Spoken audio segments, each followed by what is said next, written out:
What was happening every year? 50% of my office was quitting. And guess what I would do? I'd be like, oh, dude, these people, they can't hack it. The problem was it became very unprofitable to have a strategy to make fun of people that quit. It was not a winning strategy. And so what I did is I looked in the mirror. I said, you know what, Ben? You already freaking knew these people are going to get put in the back of a cop car. You've been there. That's just going to be part of what happens. If you think you're going to make 30 freaking grand in a summer, like off the bench, like going from me working at Sports Chalet, making $7 an hour, stringing tennis rackets. That's when I started. Like, if I think I'm going to go there and make 30 grand in a summer without some serious opposition and serious challenges, who am I fooling?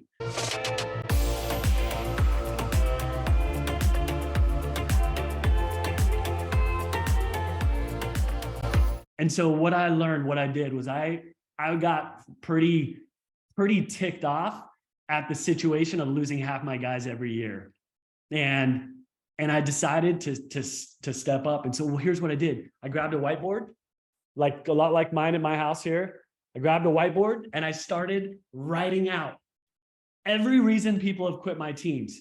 And at that time, I'd managed a couple teams, couple years. I've been in it like 3 years between personally selling, leading a team and managing. And I wrote out, all the reasons that people quit. Now let's just brainstorm. I want you to fire hose. What are some of the reasons people quit your team? What have you seen? Why are people quitting? Why have they quit? Rejection. What else? My number one reason is they can't hack it. Actually, they're not making sales. Work ethic. Entitled. Can't do hard things. Okay, so let's take this to the next level. What does it mean that they can't hack it? Let's go there. Corey, what can't they hack? What are the granular things? What is it that they can't hack? Usually it comes down to just basic elements of pitch that you drill over and over again that they can't master. Just like downtones, head nods, can't memorize the pitch, go off the script, don't know when to emphasize, aren't being descriptive enough, like talk too fast, just all of those basic things. Love it. Thanks, brother. Dallin, give us context when you, because you're right on point. Yeah. Can't hack it, but let's go deeper. So I had like 4 guys go home this last summer, and it was 2 of them was because they were not knocking doors, and then the other 2 were they could not control a conversation. Okay, let's take this deeper. I love it. This is where you're going to be able to really guide the people that are under your charge. There's 4 principles that we're going to talk about today. The first one is the Oceanside Principle. The Oceanside Principle is this. Check it out. I'm going to just give this to you right here. The Oceanside Principle in a nutshell is you tell them in advance what they're going to experience. And too many leaders only go surface level and say, hey, you know what, you're going to have to face a lot of rejection. A lot of people, you're going to be able to make sure, you can hack it. You want to have good work ethic and, don't feel entitled. That's about the level that most people go. Where you're really going to help them is say, listen, those who can't hack it, literally, they're not knocking doors. You're going to long for the curb. The curb is going to be like a king size bed luring you in to pull the sheets over your head and hide and crawl. The curb is always going to be beckoning you. And you're going to have more rejection than you've ever faced in your entire life. Those who can't hack it, one of the things is they're not knocking doors. They're not plucking the FUD, the fear, uncertainty, and doubt, and going and continuing to knock. And then, the skills is the easy part. Like the skills to be successful, like controlling, the conversation, asking questions, all that stuff, that'll come if you're diligent, which that's a minimum standard. But so what you want to do is you want to tell them in advance, and you want to prepare them for opposition. There's 5 reasons people quit. We're going to go deeper in that in this here in a second, but there's 5 reasons people quit. The first one, the number one reason people quit your team is out of unmet expectations. But the key, the principle is you got to tell people the hard.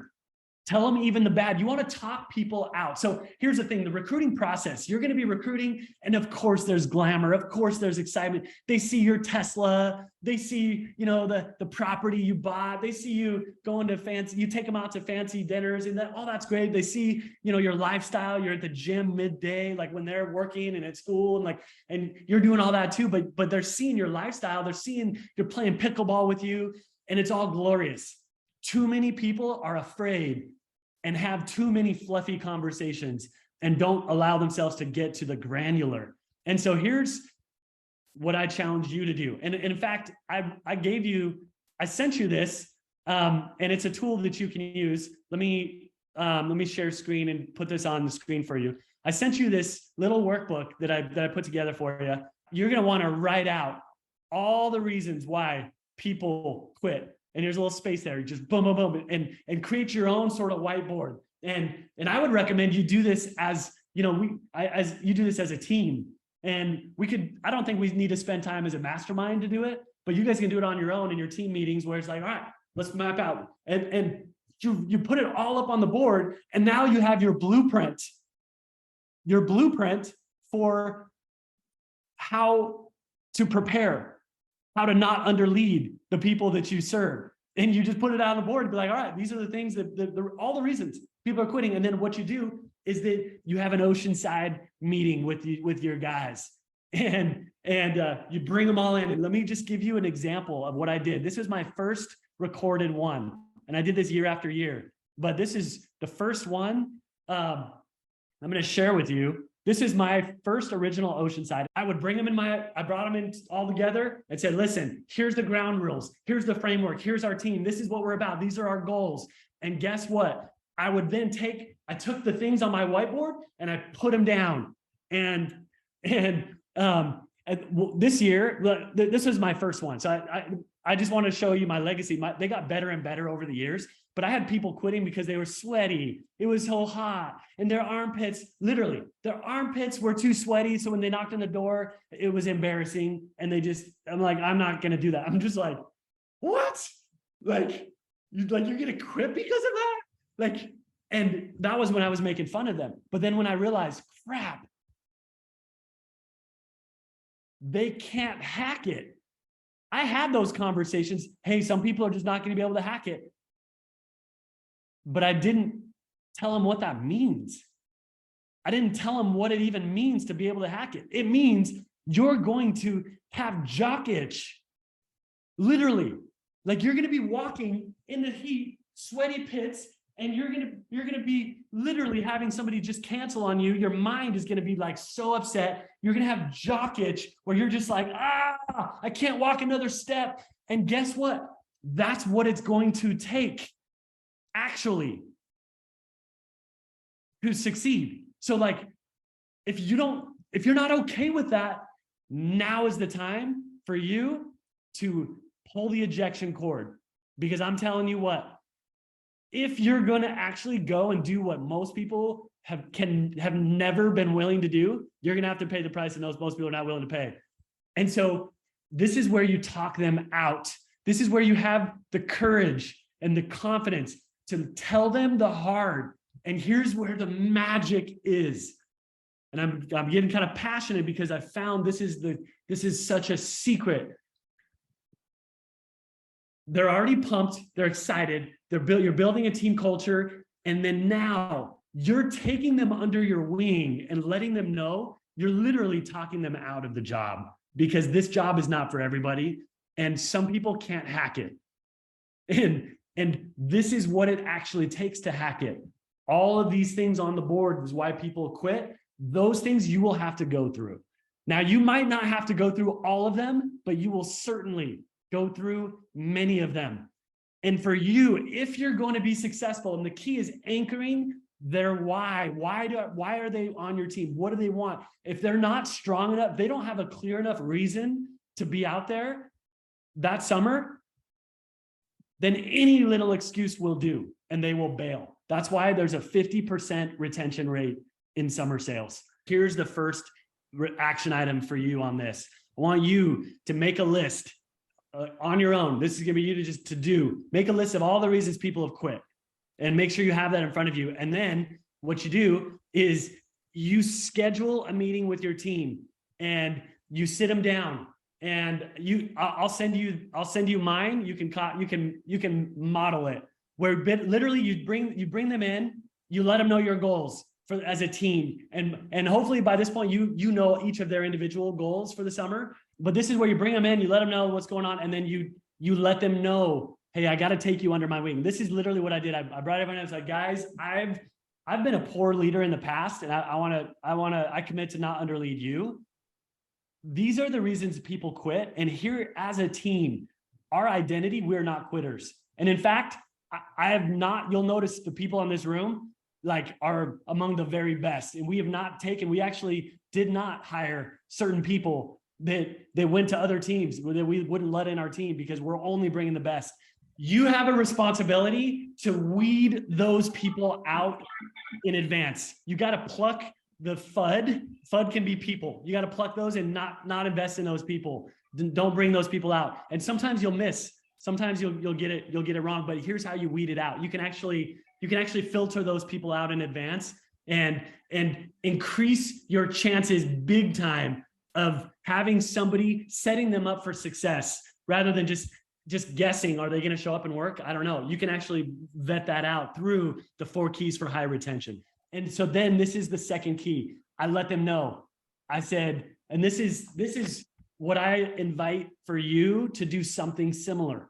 I brought them in this meeting, this Oceanside meeting, the Oceanside Principle meeting. And I said, listen, in our team, our goal is to have all of us have success and to have not one person quit. We're gonna, as a team, we're gonna go out there and we're gonna freaking knock doors. We're not there to play. We'll have a lot of time. We'll work hard. We'll play hard, but we're there to work all the time that you're working. If every minute you waste at work, you're robbing yourself, your future self, your family, your future family. If everybody stays, everybody gets a 10% bonus. Now you can create your own 10% bonus. Be creative. One of the things I was thinking was adding an extra contingency. And I don't know if you'd agree with this, Ben, or not, but it's like, look, nobody quits, but also that's contingent upon everybody working the schedule from day one all the way to the end. And if people stop working the schedule, that as well breaks the entire team incentive. Yes. And you then fire those people and the 10% bonus is off. Yep. It's off the table. When you do that though, does that drag down the team morale? Like when you're like, all right, guys, these guys mess it up for everyone. No, 10% bonus for everyone. Is there like a massive spiral of depression and people getting pissed off?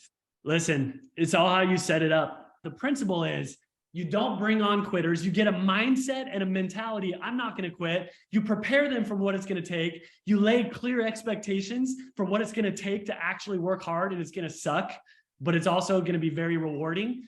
And then, you know what? You lay out an incentive, something that's exciting and motivating to them to create a culture of we don't quit. And that right there, it ends up being the magic and all the nuances you can manage along the way to the best of your intuition. I would just challenge you to follow the spirit of the 10% bonus.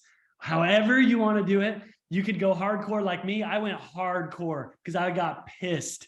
I just was sick of recruiting people, spending my time and energy, getting them out there, housing stuff. I was like, the world is telling me it's not possible and the average is 50%. And I said, screw that.